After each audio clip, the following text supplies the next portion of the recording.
Hello and welcome to The Stumble. I'm your host, Jonathan Block. Today begins a two-part conversation unlike any we've had on this show. Attorney General Alberto Gonzales is the son of migrant workers in Houston who rose to become the 80th Attorney General of the United States. Along the way, he served as a justice on the Texas Supreme Court, White House counsel to President Bush on 9/11, and then led the Department of Justice through the global war on terror.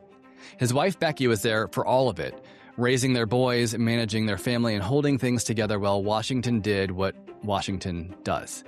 For the first time since leaving office 19 years ago, the Attorney General and Becky sat down together for an interview.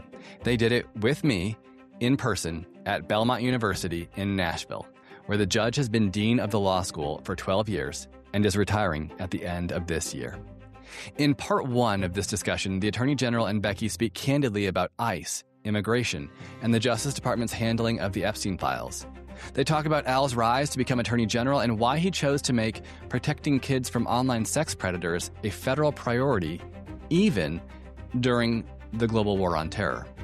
If you've ever lost a job you thought you deserved or been pushed out under unfair circumstances, their story is for you. Because underneath the headlines and underneath the loss is a story about faith and love and life under pressure and what happens next. Attorney General Gonzales was my first boss out of college. I was a young aide in his press office at the Department of Justice. I watched as he resigned and then as he and Becky found their way forward over many years. Their story fascinated me and I've always wanted to help tell it. So sitting across from him and Becky at Belmont felt like coming full circle.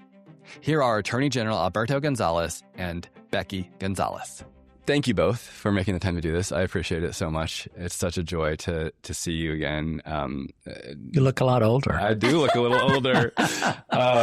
Becky, I was telling the judge that last week was the 20-week anniversary of my first day of work, and my first day of work was working for him. Yeah. That is so crazy. Yeah, working in his press office.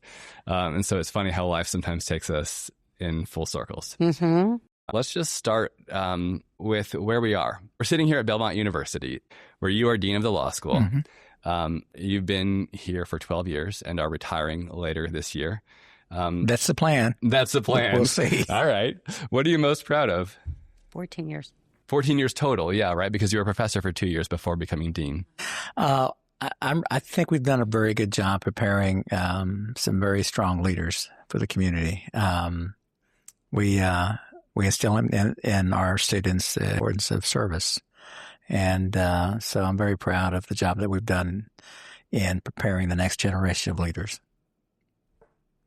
I noticed outside of the wall of your conference room, just on the other side of that wall, there is a plaque that says, "Do justice, love mercy, walk humbly." Can you tell us about what that plaque means to you?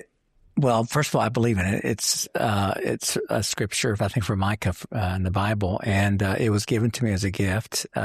It's signed by members of the White House counsel's office, which is very, very special to me because when I think about relationships established in Washington, D.C., obviously being the Attorney General was a great privilege and honor and working with everyone there. But, you know, the lawyers that I got to work with in the White House, particularly during the period of 9/11, that was incredibly impactful. We were together as a team, helping the president defend our country. And so receiving that gift from them, they were telling me, we've learned the lesson, you know, pursue justice, walk humbly. And, you know, that's important, I think. Absolutely. And so we'll come back to that and come back to your faith throughout the discussion. But Becky, you are now a graduate of Belmont, where we're sitting. I am. And I wonder if you can share what you studied and what drew you to it.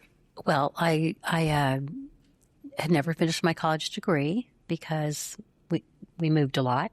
I got married young the first time and didn't go to college, had a banking career, financial career, and I loved what I did. But when it finally came time to come to Belmont for him, I said, after all these moves, we've moved quite a bit, I would really like to finish my degree, so make sure that you tell them I'm going to be doing that. And so I started to finish my business degree, but I'd done one semester, and I realized this is not really what I want to do with the rest of my life. And I decided, after my volunteer work at National Center for Missing and Exploited Children and another family issues. Just decided I really wanted to be a social worker. So I moved over to the College of Social Work here at Belmont and got my bachelor's degree. And then I did a master's program at University of Tennessee and got that. And so tell us what you're doing with those degrees now. I'm doing not much with those 2 degrees. She's taking care of me. Is basically what she's doing with those degrees. It's interesting. In the middle of that, I had a lot of family issues come up. My dad was dying. My brother became quadriplegic. I was taking care of him. And I was a hospice social worker. And then during that time, and even after I graduated, I was taking care of my family. And when they both passed on, I realized that I didn't want to work full time, and I didn't want to be a part-time social worker because you really don't get to see the same families more than once. If you're part-time, you're just filling in people for billable hours, and it wasn't therapeutic, and I didn't really want to do it. And by that time, we had grandchildren, and I didn't. So I've been helping Al bring baseball to Nashville, Major League Baseball, and managing his travel and his speaking and those kind of things. But really, I'm a stay-at-home grandmother. I love that. So tell us about your grandbabies. How many do y'all have? We have Arlo, who just turned 7. We have Reagan, who just turned 5. We have Luca, who's about to turn 3. We have Raphael, who is 14 months. So we have 4 beautiful grandchildren. 4 beautiful grandchildren. Well, congratulations on all of them. It's really just, I remember when I started working for you, your kids were then the ages of your grandkids. Basically. Yeah. And, they were a little older because the first 4 years were in the White House. That's true. So when we got there, Graham was in 3rd grade and Gabriel was in 1st grade. Jared was in his 1st year of college. Yeah. Yes. So Judge, when you were Attorney General, you were the country's chief law enforcement officer. And I'd be remiss if I didn't ask you about some of the events that we have seen in recent days, if that's okay. Over the past month, law enforcement officers have killed 2 Americans, exercising free speech. While investigations were underway, the Trump administration accused both of intending to murder federal agents, despite evidence to the contrary. And I wonder if it's an unprecedented level of aggression from the federal law enforcement against U.S. citizens in recent memory. And I wonder what your perspective is, especially on the White House response. You know, when I'm asked questions such as that one, I always remind people that I don't know what I don't know. I mean, all I know is what I've seen reported. Sometimes what gets reported, it's not really totally accurate or it's incomplete. But based on what I've observed, and I think based on what most Americans have observed, and again, I don't know all the facts, but in connection with some of these events, it seems like we're going through an unprecedented, dangerous time. And I worry about what's going on in our country, and I think a lot of Americans are worried about it.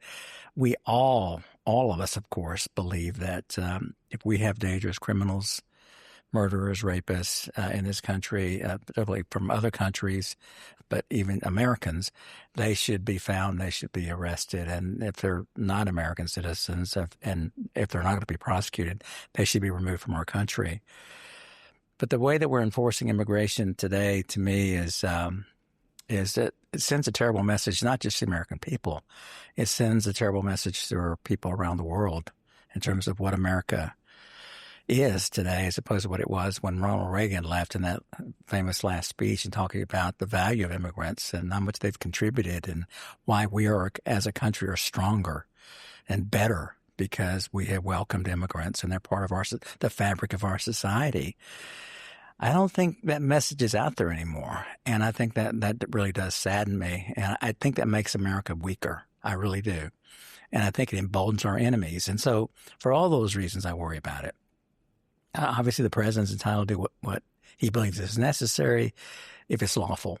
And if he believes it's lawful, then I guess he's going to do what he thinks is lawful. And hopefully the courts and hopefully Congress will take action and address it. I think I'd like to add. I hope you do add, Becky.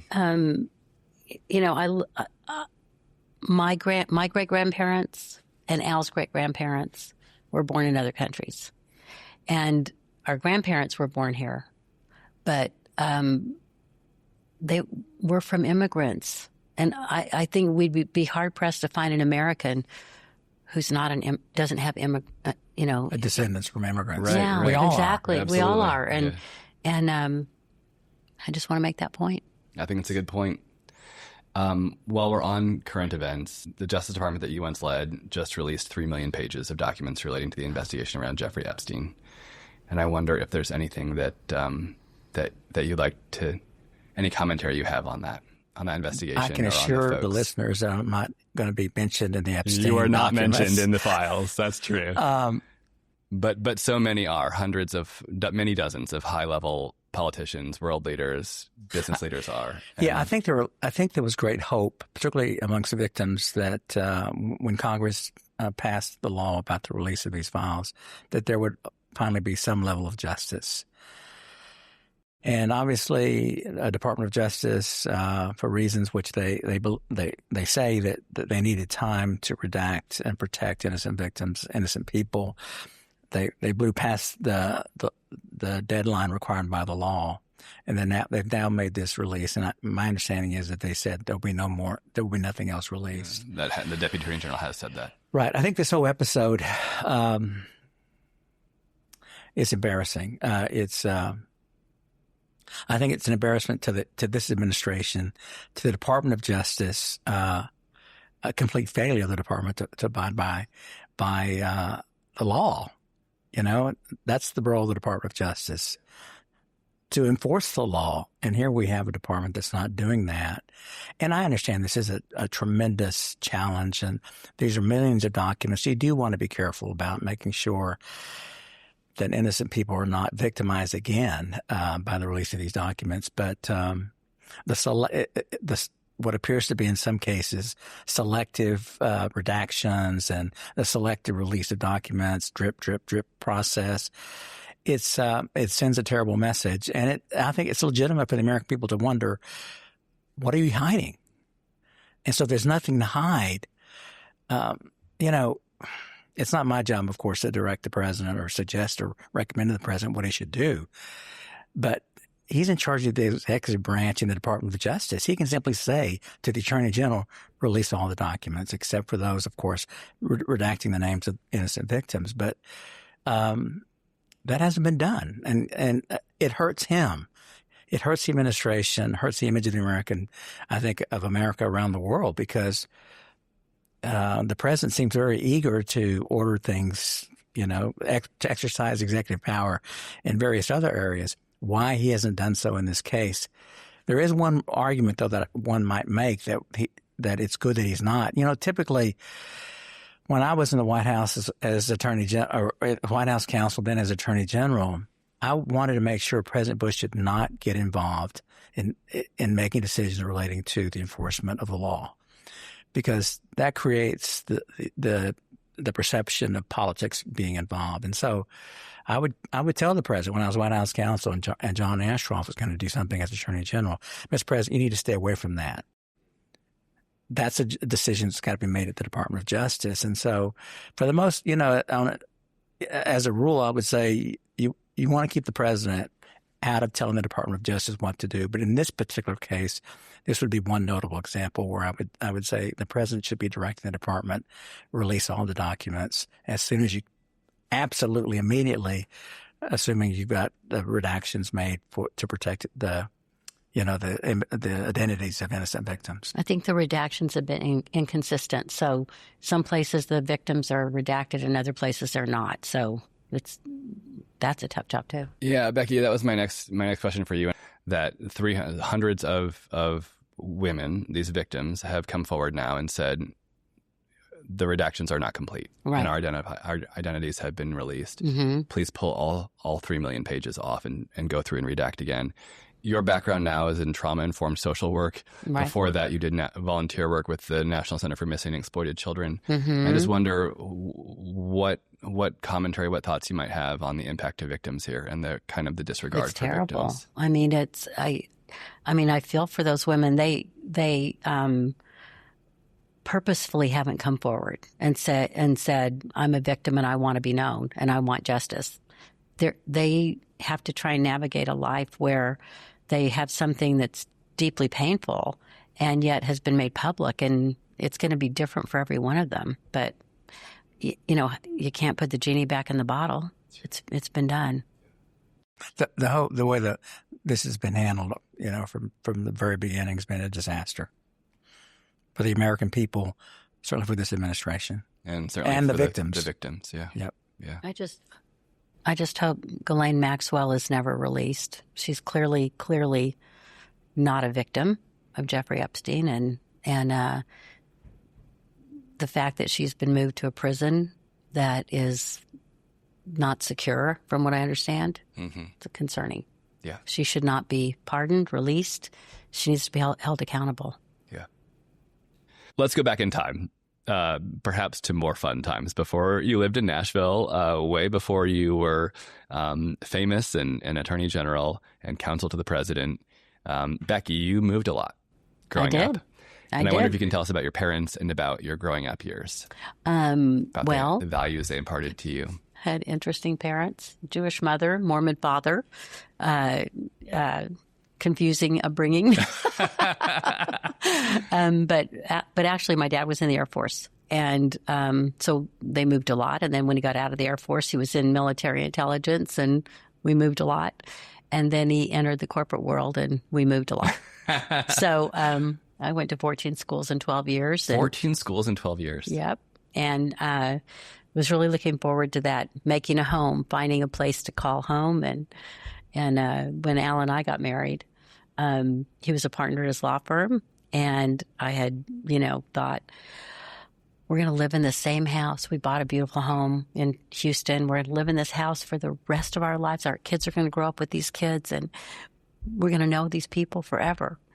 And we do. We know most of them. But we were there 3.5 years, really. Not too long. And then the governor called, Governor Bush. He was, oh, my goodness. Governor-elect Bush called and said, come to Austin.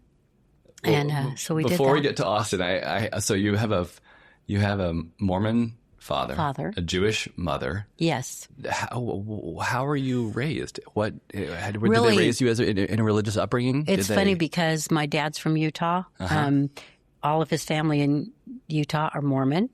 And, we identified as being Mormon because that was my dad wanted us to do that. But we were close to my mom's side, who was Jewish. Uh-huh. And so my Nana would she'd put a Christmas tree up, and she'd call it a Hanukkah bush. Yep. And she'd put the Star of David above it. And, she made sure that we had Christmas for us and that we celebrated her. It was loving, and I loved it. But I really, sought my faith and really found Christ as my Savior when I was about 14, 15, after a long search. Yeah. Really just the things I'd been taught, I had a lot of questions about, and just some things didn't make sense to me. And so I really started to pray and asking God, you need to show me who you are. I need to understand. And, although it's controversial, someone's mother asked me if I was a Christian, and I said yes. And when I told her I went to the Mormon church, she said, "You're not a Christian," which was really unkind. Yeah. And basically got a Bible out and showed me John 3:16 and prayed with me. And, I truly accepted Christ as my Savior. And from that moment on, I tried to live a different life. I tried to follow God's word, but it was, I think people judge denominations and faiths a lot. Sure. And I know that that's not my job. Yeah. I know that it's God's job. And I'm just supposed to represent Christ. And that's kind of my identity, is I'm a believer in Christ, and that's who I follow. And the denominations are not that important to me. Yeah. You guys have this amazing love story that we're going to come to in a little bit, in the way that your faith grounded you. Mm-hmm. And so we're going to come back to faith because it's this touchstone throughout your story, throughout your journey, as you meet and then move on through all the phases of life. Judge, in preparation for this discussion, Becky and I were on the phone, and she told me she had a Jewish father and a Jewish mother and a Mormon father. My eyes kind of widened because my father is Jewish and my mother is Quaker. And which is also a very unusual combination. Wow. And so Quakers speak the version of Quakerism that I'm from speaks Old English at home. I love it. Like Hamlet, right? Can you speak it? Yeah, absolutely. I will. But I'm also half Jewish, and so at Hanukkah, we might say like, "Hey, will thee pass the dreidel?" Or like. Is that if it's Passover? It's like, is that stack of matzah thine or is it mine? Oh my gosh, I love that. I love that. So I appreciate, Becky, that it's nice. Only in America, right? Do we have these stories of? That's what I appreciate about America. That's the beautiful thing about America, and that's the beautiful thing about immigrants, right? Is that this country is made up of folks who weren't from here originally, and So if I break into Old English later, talk about you. If I break into Old English later, you'll know why. Yeah, Judge, I want to hear about you. You've talked a lot about your parents and your grandparents, so tell us about you. I grew up in Houston, one of 8 children to Pablo Maria Gonzales, and my mom was a devout Catholic. Yes. Is a devout Catholic, and she would make sure that we went to church every Sunday. So I have to say that I can't recall a time where I didn't believe in God and Jesus Christ. I mean, that's just the way that I was raised. Yeah. There was no great, awakening. Oh, that Jesus Christ is my Lord. That's how I believed. That's how I was raised. And so, today we don't go to a Catholic church. We go to a Baptist church. And yet we're not really Baptist. And yet we're not really Baptist. And in D.C. we went to the Falls Church, which was Episcopal. Yeah. So a lot, we look at the doctrine, and we look at the pastor, and to us that's what's important. But really the Bible. And the Bible, of course. And so it's been important to me, and certainly I think a big reason of my success is that religious upbringing. So can you tell us just a little bit more about your parents and your mom especially? Okay. Well, and she features heavily in your book. Well, yeah. And I'd love to hear some of it, yeah. Okay. Well, my dad had a 2nd grade education, and my mom had a 6th grade education. And they met as migrant workers when they were, in their late teens. Let's add this. Legal migrant workers. Yes, legal migrant workers. They were both born in the United States. And I'm, again, one of 8 children, and we settled in Houston, I guess, when I was a young boy. I remember my dad built the house that I grew up in with his many brothers. And growing up, I wanted to be many things, but particularly a baseball player. That was my dream, to be a baseball player. I realized in high school that wasn't going to happen because my talent didn't match my dreams. And so I did well in high school, graduated with honors and things like that, but no one really talked to me about going to college. And so when I graduated, I enlisted in the Air Force and got stationed at Fort Yukon, Alaska. And I met a couple Air Force Academy graduates who were stationed there, and they saw something in me and encouraged me to try to get an appointment to the Air Force Academy. And so they helped me. In fact, all these GIs at Fort Yukon, there's about 100 GIs stationed there at this remote radar station. They did what they could to help me get this appointment. And I got the appointment to the 1979 class. It was the last all-male class at the service academies. And I went to the academy thinking I was going to be a pilot. Mm-hmm. That was my dream, from baseball player to pilot. But after 2 years, my eyes turned bad. I also realized, you know what? All these physics courses and calculus and stuff were challenging to me. I much preferred history and political science. And so I simply transferred to Rice University in Houston and got there as a junior. And everybody who was a political science major, they were going to go to law school. And that's when I first thought about becoming a lawyer. and did well in Rice, went to Harvard Law School, did well there, and got a job, as Becky indicated earlier, as a partner. I got a job as Benson Elkins in Houston and became a partner. And so it was, we had a very nice, comfortable life. So, Becky, tell us, you met Al early in life. I did. And then didn't marry until much later. Can you tell us about it, about how you met early, rekindled later? What was that story? What is that story? Well, we met when I was 16 and he was 22. So I was a junior in high school and he was a junior in college because he had done some time at the Air Force. And so he was a grown-up. So we didn't date at all. And then we went on to marry other people.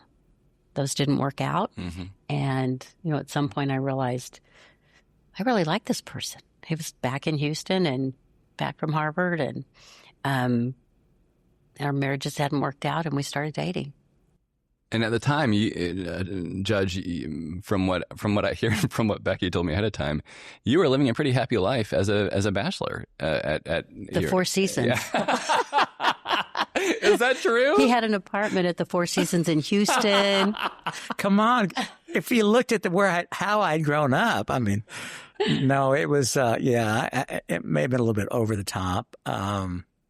There were advantages for both of us too. I mean, we were dating through those years, and my son Jared, I'd had in my first marriage, like he learned to swim in the Four Seasons swimming pool. That was amazing. It was nice. Of course, Jared and I lived out in the suburbs, and we just came into the Four Seasons for the weekend. Yeah, but it was fun. But he had a great life. I love that. So you guys got married. We did. And did you stay living in the Four Seasons when you got married, or did you we move to did the not Burbs? live in the we did have our reception in the Four Seasons. Yeah. But we ended up buying a house in a community that's close to Rice University. Okay. Nice, beautiful house, and that's the home that Becky thought that we would stay in forever. And we still have to drive by it. Every time we go back to Houston, we go We've back. got to drive by our first home. It's good memories. Really good memories. And I really did think I was going to stay at Benson Elkins because back then people went to these big firms and they would practice for 40, 50 years. Is that right? Oh, yeah. Well, that's how it was. And I mean, that's what was modeled to us, that they started their career there and they ended their career there. And you stayed in the same group. So your Christmas party was your group. Yeah, it was good. Mm-hmm. It was a good life. It really was. And so then Governor Bush... Then George Bush, before he even was governor, started sort of rattling his sabers, putting together a campaign for governor. And after he won that role, he asked you to leave your comfortable private practice to be his general counsel. And so what drew you to him? He had one of his main campaign slogan was, "What Texans can dream, Texans can do." That said everything I needed to know about the man. And if you spend any time with him, you realize he's just a great guy. It's hard not to be around him and not like him. You may not, some people didn't like his policies, but it'd be hard to find anyone who would say, I don't like this guy at all. If you really got to know him and spent time with him. And it was a really good match. He's very different. He's outgoing. I'm fairly quiet.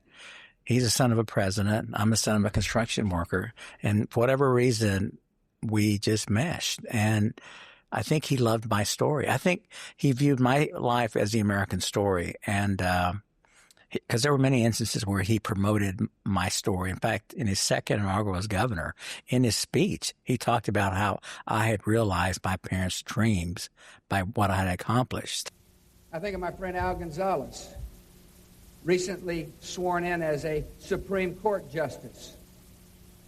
His parents reared 8 children in a 2-bedroom house in Houston. They worked hard every day. They sacrificed so their children would have a chance to succeed. Al Gonzales has realized their dream. For whatever reason, he was interested in me, and we just became, I consider him a friend. I can't say that he considers me a friend, but I certainly consider him a friend. And he trusted you.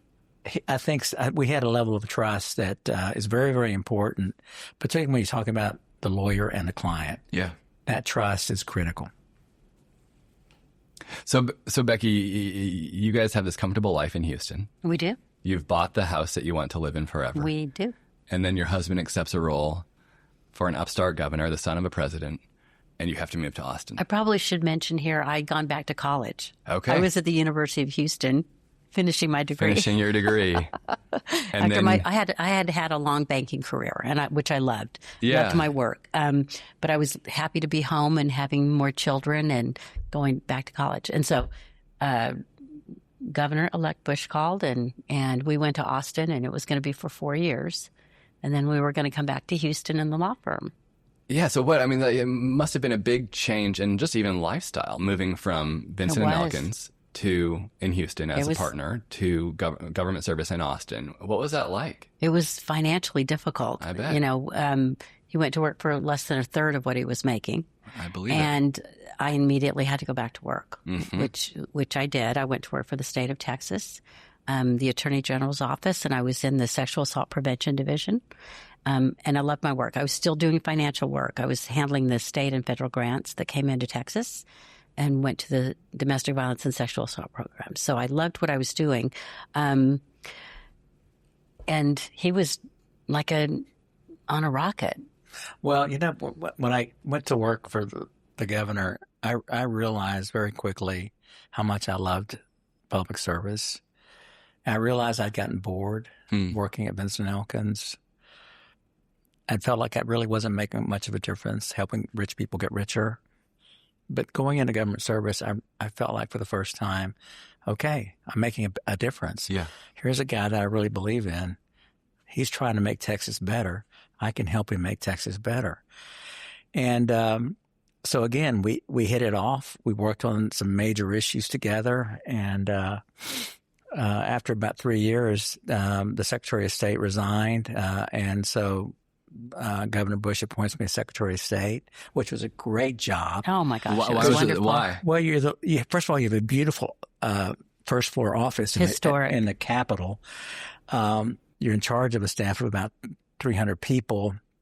You're the lead liaison for the governor on Mexico issues, border issues. And international issues. Internationally. So when foreign dignitaries would come to Texas, part of our job would be to entertain them. And so and you're the chief elections officer, which of course elections are big in the news these days. Sure. And so it was just a great, great job. But then after about a year, maybe a year and a half, the only Hispanic on the Texas Supreme Court announced he was going to step down. He was a Democrat, Raul Gonzales.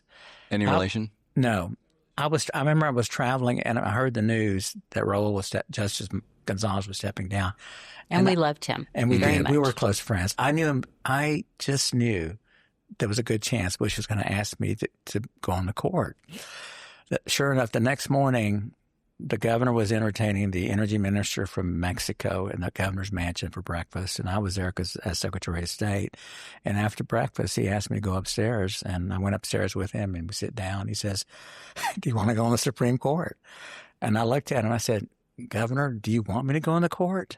He kind of looked at me and laughed. He says, "It's not what I want. Do you want to go on the court?" And I said, I wasn't enthusiastic about it because I had not been a trial lawyer. I had never been a judge. I didn't know if I would be good at it. Honestly, I didn't want to leave this orbit. It was important to me. So we talked about it a bit more, and I agreed that I would think about it. And I talked to people around the state, friends and colleagues, and they said, "You got to take this. This will help your career." So I took the appointment. It was a 2-year appointment because under the Texas Constitution, when there's a vacancy, someone fills that vacancy, they serve until the next general election, which was 2 years away. And so I go on the court, learn how to be a judge. Fortunately, all other members of the court are Republicans, and they all love Bush, so they're helping me. Okay, learning how to be a judge, but I immediately have to begin campaigning. It's a statewide race. I've got to run a statewide race while learning to be a judge, and it's competitive primary, right? Yeah, well, very competitive primary. Wasn't partisan. Yeah, but it wasn't that competitive, but it was okay. But anyway, the point is, during that year, Clay Johnson, who was Bush's roommate in college and was the appointment secretary. He came to me, and Clay was at the time. Governor Bush has announced he's running for president, and a lot of speculation on who's going to go to Washington. And Clay comes to me that summer before the election and says, part of my job, I'm putting together the transition team. He says, one of the things we need to find is a lawyer. And it's got to be someone the president knows, the governor knows well, the governor trusts. We think it's you. Would you be interested in going to Washington? And I said the political thing. I said, well, I got to talk to Becky first. But I knew immediately if the governor won the election to be president, I'd go work in the White House. And so this is a good time for me to say, I knew when he was general counsel to the governor, I had never seen him this happy. I had never seen him thrive. I'd never seen his diplomatic skills. And he was alive and awake. And so if I would have admitted to myself, I would have known even that early, we were never going back to Houston. Interesting. At least not to Vincent and Elkins. Yeah. And, the truth is, it made me happy that he was happy. Yeah. So when he goes to the Supreme Court, you are on for 2 years and then you run. What's the cycle like? After you run the first time, do you have to run again every several years, or is it a lifetime appointment after that? No, it's a 6-year term. Okay. So I would have served for 5 years and began then campaigning for that during that last year. I see. For the next term. Yeah. Had you stayed. Yeah. Had you stayed. Right. And so, Judge, you have served a number of roles at this point. You have been Attorney General of the United States. You've been a counselor to the President of the White House. You've been a member of the Texas Supreme Court, a counselor to the governor, and Texas Secretary of State. And of all those roles, you still prefer to be called judge. And I wonder if you can tell us why. Well, I never wanted it. It always felt awkward, inappropriate to be called general when I became Attorney General because of my military service. Yeah. My highest rank was Airman First Class. Sure. And so it just seemed weird to me. Quite frankly, as counsel in the White House, everybody called me judge because I had left the Supreme Court and my title was judge. And so when I got to the counsel's office in the White House and they were all lawyers, they were going to call me judge. I'd been a Supreme Court justice. Sure. That's what, and so because they were kind of named him. Yeah. And okay. So everybody in the White House called me judge, except the president, of course. And that just continued when I went over to the Department of Justice. Not in any way that I didn't, being called general, it's a great honor, of course. Yeah. And being in that position is a great honor. It's just that I'm just more used to being called judge. That's great. That's simple as that. It's as simple as that. Yeah. All right. Yeah. So let's move into your time serving Governor Bush as he becomes President Bush. And I think just as context for the audience, I think sometimes we forget that the people we see on TV serving in the White House especially, are real people with real lives and real families. And sometimes we reduce them just to talking heads. And we make fun of them at the water cooler or on social media, and we forget that they're people with families who are deeply impacted by their service. And so I want to get into what it was like for y'all to move to Washington. And before as we do that, I want to just ask you the moment that it switched for you from calling your boss, Governor Bush, to President Bush. Do you remember that moment, the first time you called him President Bush? Probably,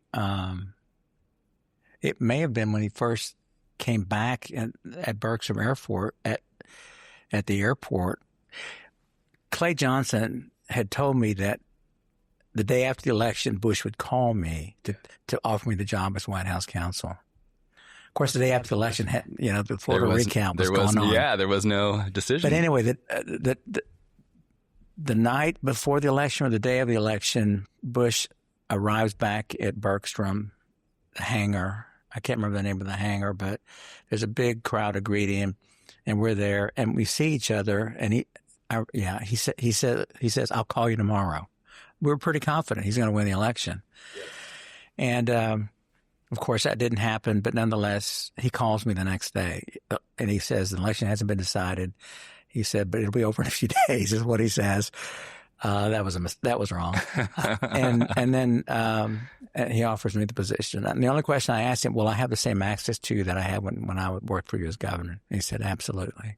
And that was really the conversation. That was about it. It's important to note that you won your election by a huge margin. Landslide. Landslide. Yes. Yeah, it really was a landslide. In fact, that's the reason he called me. The other reason is to congratulate me. Oh, that's very nice. So his election is still pending, but yours, you win by a landslide. That's right. So he asks you to move to D.C. with him, pending the outcome of his election. Becky, you and the kids have settled in to Austin. It's been 6 years, Becky. You and the kids have been in Austin. I'm at my second job. When he went on the Texas Supreme Court, nobody wanted me at the Attorney General's office anymore. They said it was a conflict, even though I was in a division that didn't even have any lawyers in it. But anyway, so I moved over to the Controller's office and just did financial work. But the State Controller's office. Texas State Controller's office. So continuing your career in the finance banking industry, but for the State Controller. So the judge agrees to go to D.C. with President-elect Bush. You're left behind. What's that moment like? How long is it when after you moved to D.C., Becky, you're left behind? What's that like? He moved on December 26th. Wow. Okay. He and Clay Johnson got on an airplane. The election had been decided. The transition was beginning. They stayed home for Christmas, and then they left on December 26th of 2000. And then I don't think I saw you until, I can't remember. Several months. And I just managed the kids. It wasn't that different, though. It wasn't several months because obviously we saw each other during the inauguration. You came home for my birthday. It was my 40th birthday. Okay. So he did come home for my birthday. Done. He surprised me. He wasn't supposed to come home. We didn't have much money. Well done. So he surprised me for my 40th birthday. And then I and the kids and all of my family, all of his family, everybody was in D.C. for the inauguration. And then I made a couple of trips up there to look for houses, which was a challenge. And I didn't move with the boys until June, the first week of June. Yeah. Of 2001. In the discussions we were having ahead of time, Becky, you told me that essentially the summer that you moved, not essentially, truly, the summer that you moved, the D.C. sniper crisis happens. Right. Well, it was at the end of the summer.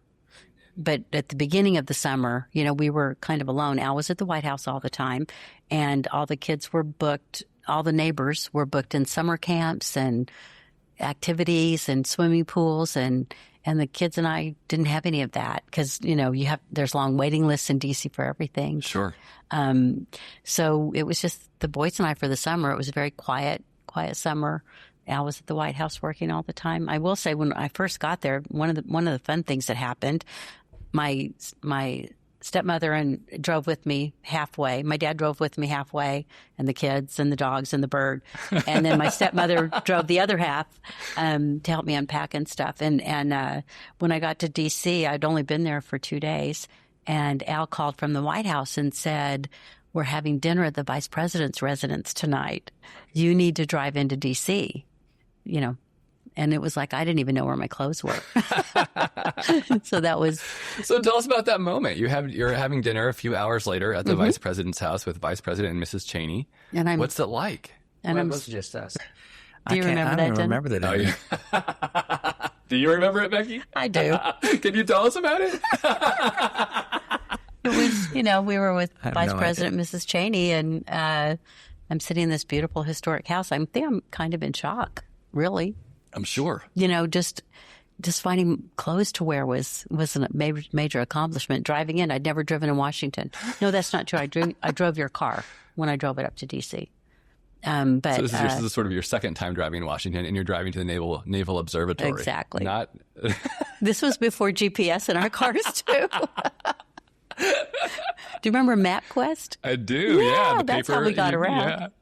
That's how we got around. But it was wonderful. But it was a lonely summer. And then that fall, as you said, we had the DC sniper. That was right when soccer, when Boy Scouts and soccer started. So we were kind of prohibited, from going outside for quite a while. Scary to get gas. And then School has started, and we're meeting people, and we're making friends. Me too. Yeah. Making friends. And then 9/11 happened. So take us into 9/11, and as you do it, if you could describe a day, because Becky has just said that you're working long hours and you don't see her or the kids very often. Describe a pre-9/11 day, if you can. Sort of, when do you get to the office? How long are you there? When do you leave? What's a day like for the White House counsel? Every day is different for the White House counsel. I'm a morning person like President Bush was, and so I guess I'd be at work at, 6 or 7 o'clock? Maybe earlier. So leaving the house to fight DC traffic at 5:30ish. Yeah, drive in and go up to my office. And sometimes I would immediately go down to the Oval Office and have a discussion with the president. Sometimes there would be a senior staff meeting every morning, I guess at 7 o'clock. And then I'd go back up to my office about 7:30, 7:45, and I would meet with all the lawyers in the White House counsel's office. We'd have a staff meeting. Then after that, it was just a series of meetings. I might go up to the Hill to meet with senators relating to confirmations, or meet with House members to talk about legislation. I may do a media interview. So there's, just all kinds of meetings. Every day is different. I keep a lot of stuff, so I could go back and find out my schedule for that day. But what I remember, I do remember that one of the last things I did was having a meeting in the Situation Room of looking at various threats against our country, Iran, Russia, China. And then driving home, not realizing how much the world was going to change the next day. Yeah. So on a sort of a typical pre-9/11 day, you'd leave the house at 5 in the morning. Roughly, when would you get home? Oh gosh, it would vary. 8 o'clock would be. No, I would 8 o'clock. 6 or 7 maybe. Oh my goodness! You wouldn't even drive in that traffic. Oh, you're right. So, take us to 9/11. On 9/11, you were at the White House on the evening of 9/11, and you've written and talked a lot about where you were that day. And so I'll refer folks to your book if they want to hear about where you were that day. But that evening, you were on the porch of the Oval Office as the President of the United States returns after he has said America is under attack. Right. Can you take us to that moment? Sure. What did you say to him? All right. Well, I'm on the Oval Office porch with Karen Hughes, our communications director. Karen had been the press secretary in Austin, and so we knew Bush, both of us, doing pretty well. And I'm sure she was as curious as me in terms of what we would see in his face. When he came off the helicopter and walks up to us, and we both greet him, he just nods. He just nods at us and walks right by us into the Oval Office.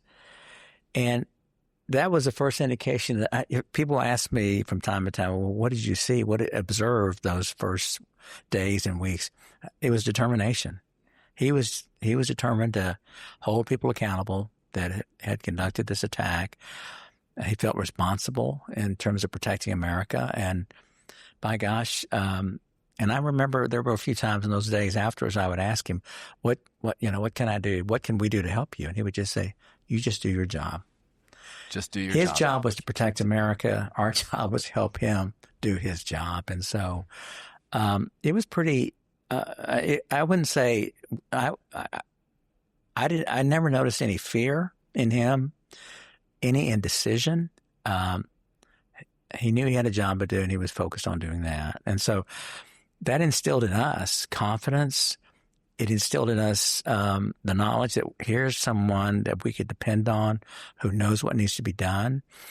And it was really a lesson in leadership to see the way he reacted. I mean, we had just been hit with a blow to the chin. And, he was determined to make sure America got up. You saw the little speech he had in New York when he said, pretty soon the folks that knock these buildings down will be hearing from us. Yeah. To me, it was just a great example of leadership at that time. I want you all to know that America today is on bended knee in prayer for the people whose lives were lost here, for the workers who work here, for the families who mourn. This nation stands with the good people of New York City and New Jersey and Connecticut as we mourn the loss of thousands of our citizens. I can hear you.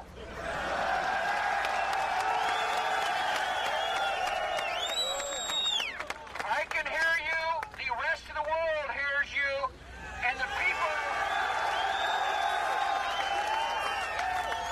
people who knock these buildings down will hear all of us soon.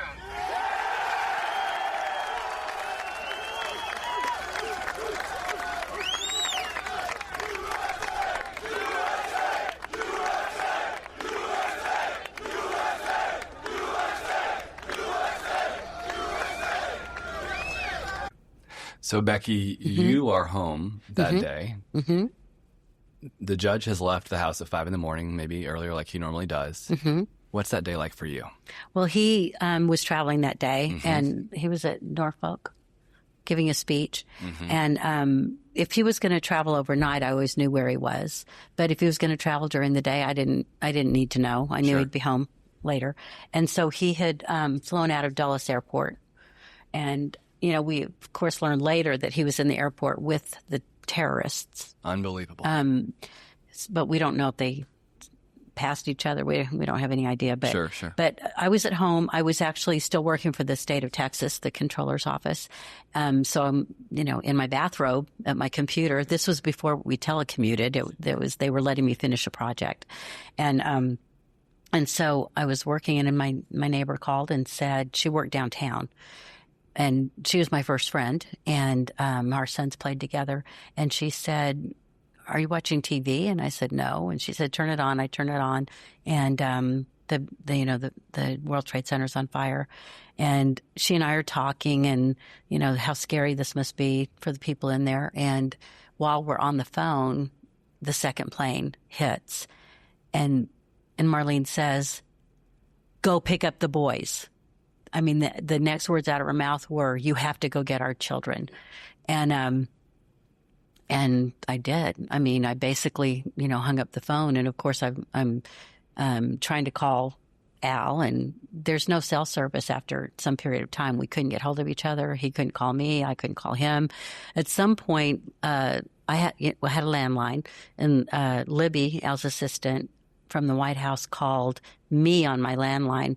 And they had been evacuated out of the White House. And she said, "Becky, if you hear from any lawyers, tell them I'm at," I think it was They went to one of the Merrill Lynch. I'm at the Merrill Lynch office on 17th Street, or I can't remember exactly where she was. But she said, our Blackberries aren't working. And these are the White House Blackberries. They cannot communicate. Everybody's ran out of the White House, and nobody knows where anybody else is.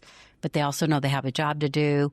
So she's now left a message with me, and you know that because I had a landline and she had a landline. Sure, and she knew the other lawyers from the judge's office might be calling you, or Al might call. Right. You know, but I don't know why she didn't tell me where you were. I don't think she knew where I was. I don't think she knew. Well, she had to know. Not necessarily. She was your assistant. That doesn't matter. I mean, I think she knew. But anyway, I don't know. We don't know what happened. I'm incognito out there. I didn't know where Al was. All I knew was that he flew out of Dulles Airport that morning, which as things were being revealed, was nervous. Must have been terrifying. Yeah, go ahead. Well, I was just going to say, you're right. She knew that I'd flown to Norfolk. Right. Mm-hmm. But she didn't know after the attack happened where I was. Where you were. That's Yeah. right. She didn't. The other thing we wouldn't realize until later, Al's car was in the parking lot with the terrorist cars, and all the cars in that parking lot were impounded because they had to figure out if they were safe.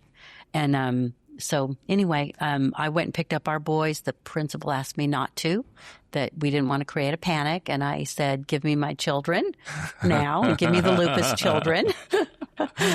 And I took them home, and it's the power of a mama bear and right? waited to hear where he was. It was kind of distressing. And, you know, I was like, I want to put the boys in the car, and I want to drive to Texas. That's what I wanted to do. But anyway, I finally heard from him. And eventually. How long was your car impounded? A week. Tim Flanagan would pick you up for work. Tim Flanagan, my deputy, would pick me up. I don't know if it was a week, but it was several days. And then for the first few weeks, Andy Card commissioned White House vehicles for all the senior staff, and that lasted 2 or 3 weeks, something like that. It also was the beginning of secure Blackberries. Secure Blackberries. We had vans around the White House driving around with these chemical detectors to make sure there, no airborne releases of any toxins or things like that. Yeah. So it was crazy. Yeah. So this is, Becky, as you and I were talking ahead of time, you said that something changed on this day, of course, for America, but also for your family, that there was sort of a return to faith or a return to faithfulness for you guys, that your family changed, that your faith changed in a way that almost sort of prepared you for what was to come. And I wonder if you can talk about how your faith and your family changed that day. Well, I'll say that I think we were very nonchalant about church and our faith. We had kind of become complacent and very focused on careers. And I remember we went to the National Cathedral. Was it Friday morning after 9/11? I think it was that week. I think it was that Friday. President Bush spoke. Right. And it really woke me up. I mean, Tuesday, 9/11 woke me up of, what was I doing with my life and my children. And that's when we really started to go to church. We had visited, I think, the Falls Church, but we actually began attending regularly and, committing ourselves to a much more faithful walk than we had.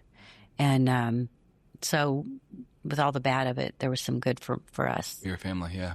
Mm-hmm. Yeah, one of the things I'm often asked about the qualities of a leader, particularly the President of the United States, and there are many things that I talk about, integrity and courage. You have to be a decision maker. You have to have a positive vision. You have to have integrity. But I don't believe you can be President of the United States and not have faith in God, a belief in God, because the decisions are so important and so heavy. So your American lives are at stake in the decisions you make. And so it really, as Becky said, it kind of wakes you up in terms of, okay, whoa, what we're doing is important, and it's so important and so critical that got to have some faith in something higher than yourself, that you're going to do the right thing. So, yeah, it was a wake-up call for both of us. Mm-hmm. So we're going to fast forward a little bit. You remain as counsel to the president through that immediate aftermath, the several years after 9/11. And then John Ashcroft resigns his position after the 2004 election, the re-election. And so President Bush asks you to move over to be Attorney General. And in early 2005, you step into that role. Becky, I'm going to jump into Election Day. So then Attorney General John Ashcroft submits his resignation and asks the judge to fill the role. How did you feel about 4 more years in D.C., and did you have any sense of kind of what was to come? No sense of what was to come. How did I feel that day? I remember. Let me just say one thing that might be of interest, and that is maybe a few weeks before that, I'd come home one day and Becky said, "We're broke. You need to leave government and go make some money. Go back into private practice." Well, it's kind of embarrassing walking in the Oval Office, right, and tell the President of the United States you're broke. Yeah. I said, "Mr. President, I'm going to have to leave." And he looked at me and said, "No, I've got plans for you in a second term. So you're going to stay." So at that point, I thought it can only be one of two things. One, I'm going to be Attorney General, or 2, I'm going to go on the Supreme Court. Yeah. There wasn't a vacancy on the Supreme Court, so I thought, okay, there's a good chance I'm going to become Attorney General. And sure enough, the day after the election, Bush calls me in his office, and he basically just says, "Put your uniform on." And I knew immediately. Your uniform, I love it. Well, he's the owner of the Texas Rangers. Owner of the Rangers. Yeah, former owner. Put your uniform on. And that's how it happened. And Amazing. I thanked him. But that doesn't solve being broke. It did not. Becky. So I was. She had to pick up the load. Yeah. And I had been working, trying to think think you were.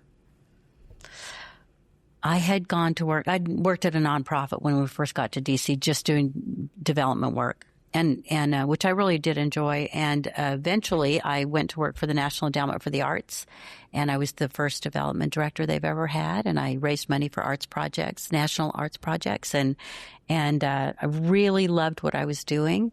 And so I didn't really have any big concerns. I already knew I was on this rocket with him, and I was going to go where he went. But money was definitely a problem. I was glad I was working, but it wasn't long after he became Attorney General, and I was calling on Boeing and Sallie Mae and big corporations and asking them for money for the government to do projects. And the White House didn't like that, and Justice didn't like that, and I had to have permission to make calls, and I couldn't really do my job. And so eventually I had to leave. And so that created another financial problem, because he was going to leave when I was making money. And now I wasn't. So there's all the stress of raising a family with your husband as Attorney General, working bananas hours, traveling constantly. And there's the true financial pressure that so many Americans feel every week. And we don't have any money saved for our boys to go to college. Yeah. And, those are the things I'm looking ahead, saying, okay, how are we going to get there? And of course, there was this idea that, we are making sacrifices now, but when we're done, we'll be able to catch up. He'll go to work for a law firm. He'll go be a general counsel somewhere. He'll go do this. There was just this idea that we would be okay. And I do think we were trusting, and we had faith that we were going to be okay, not knowing how things were going to turn out. I look back and I see that the president changed the trajectory of Al's life. Yeah. And meaning our family's life. And Al hired people in the White House, and he changed the trajectory of their lives. And they became general counsels at Walmart and Microsoft and Ford and Bank of America. And, the president Court of the United States. And Supreme Court of the United States. And, God took care of all of it. Yeah. We didn't know how it was going to work out, but it's worked out. So we'll get there. Yeah, let's talk about that. But I want to ask you, so when the judge becomes Attorney General of the United States, he's the chief law enforcement officer of the country. And he gains, as part of that, he gains an FBI security detail. He's on TV all the time. He's criticized publicly even long before kind of the time of resignation. He works bananas hours, is overseas a lot. How do you keep a family and raise healthy young men in that context, Becky? Just did. I'm not sure how. I knew the mission. It was tough. There were sports and scouts and all the different things that we did, and just church and our family responsibilities. None of our family lived there, so we didn't have any family support, but we still had responsibilities to them. Sure. I think I just stayed organized and focused. We tried to involve, we'd take the kids to the White House when we could, when I worked in the White House, and then at Justice. And, they loved riding in the FBI Suburbans. And they did love that. Yeah.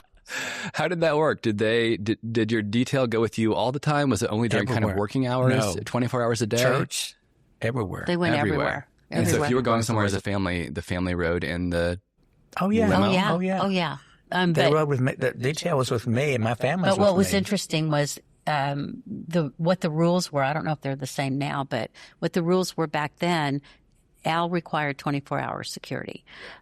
The kids and I did not. If we were in D.C., we were free to just live our lives. If we were traveling, they had to be with us. So I never really understood the logic of that, because if we were traveling, people really didn't. Without Al, nobody knew who we were. Interesting, yeah. It was just, but interesting. But in DC, I drove everywhere. What a strange thing to have happen to your family. Like one day you drive yourself, right, and the next day you drive an FBI car. Before he's been sworn in, we had the detail from the day he was nominated. On the day, yeah. And so it was an adjustment, getting to know all of them. I think we had about 24, 25 agents usually, because there were 8 agents for 8-hour shifts. Sure. Yeah, They were great. They were very dedicated. They were great, and I remember he had just been nominated. We were in a store. I want to say like a academy shop, sports store, shopping for stuff for the kids, and we're standing there with the officers with our detail, and someone came up and said to the officer, "Who's here?" and we're standing next to them. And, he just said, "I can't say." Sure. And that was it. They didn't realize it was the person standing next to him. So it was kind of funny. What? But that was the last time he was unrecognizable. So, Judge, in your role, you're the lead law enforcement officer in the country. You're, of course, leading the fight, the global war on terror, and all of that entails, which you did successfully. There were no more attacks on American soil between 9/11 and when you resigned. Well, the president deserves credit for that. And, well, you're a part of the team, and so I'm going to give you some of it at least. But you also chose to fight for kids. And this is really interesting. You launched an effort called Project Safe Childhood, devoting to helping keep kids safe from online sex predators, and to find and arrest producers of childhood sexual abuse material, which used to be called child pornography. And when you had so many other competing priorities, especially the global war on terror, why did you choose that? Becky had got involved with the Center for National Center for Missing Children, and I saw how passionate she was with that, and I saw some videos that was presented to me, and I just said, okay, this has got to stop. And so I just thought this was an important mission.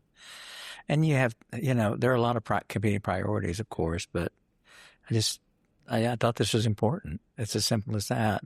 And I think we made a difference. It's a major problem still today, no question about it. But I think we raised awareness. I think there was a turning point, though, for Al. I had been volunteering at the National Center, and I worked on Hurricane Katrina family reunification, and then I worked on long-term missing, working with families of long-term missing children. And when Al was Attorney General, of course, they kept wanting him to come over. And so he came over for a briefing to really learn what they were doing. And when you say come over, you mean to the National Center for Missing to the National Center. And he got the kind of briefing none of us would get. Yeah. And he learned the extent of what was happening in our country and overseas. And he was shaken up when he got home, really shaken up. And I had a bad experience when I was a young person, and just knew that we have to keep our kids safe. So I was very happy when he decided on Project Safe Childhood. I think left a beautiful mark. I think, legacy. A legacy. Yeah. When I was looking for roles in the Bush administration, I interviewed a number of cabinets, and I was molested when I was young. And the fact that you had started Project Safe Childhood and had an eye out for kids to keep them safe was really important to me. And it's one of the things that drew me to working at the Department of Justice and to working for you specifically. So thank you for what you did there. Thank you. Yeah. Yeah.